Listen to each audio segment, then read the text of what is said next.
थोड़ा सा डांस करो कि पंडा कराए रहो पूजा मैया जी के झूम झूम के, पंडा कराए रहो पूजा मैया जी के झूम झूम के, झूम झूम के, झूम झूम के, झूम झूम के, झूम झूम के।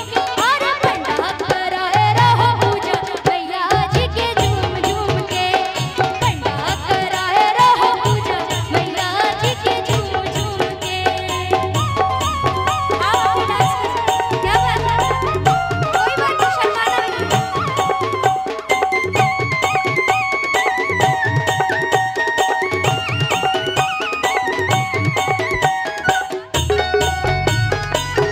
क्या बात है, हो तालियों के साथ देते। और कहना है क्या, टीका लगाए माँ को चुनरी ओढ़ाए, चूड़ी चढ़ाए फूल माला चढ़ाए,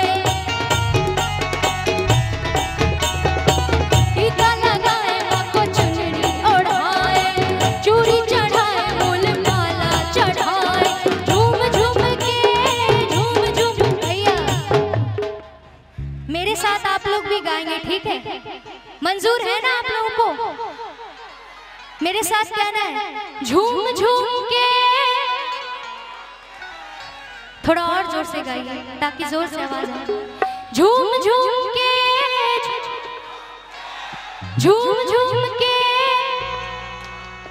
आप लोग भी जोर से गाइए, झूम झूम के, झूम झूम के। और पंडा कराए रहो पूजा मैया जी के झूम झूम के, पंडा कराए रहो पूजा मैया जी के झूम झूम के। थैंक यू बाबू।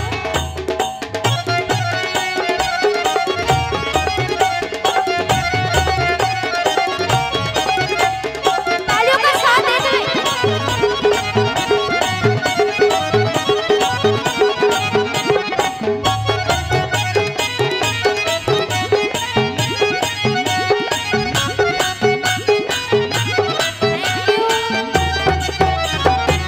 नवरात्रि की शुभ घड़ी आई, भक्तों ने माँ की मूरत बैठाई। अच्छा बाबू शर्म आ रहा है, थोड़ा सा डांस करो। कोई कुछ नहीं बोलेगा यहाँ, कोई कुछ नहीं बोलेगा, सब अपने हैं। आ जाओ एक बार डांस करो मेरे साथ, मैं भी डांस कर रही हूँ। करोगे ना, शर्माना नहीं है। कि नवरात्रि की शुभ घड़ी आई, नवरात्रि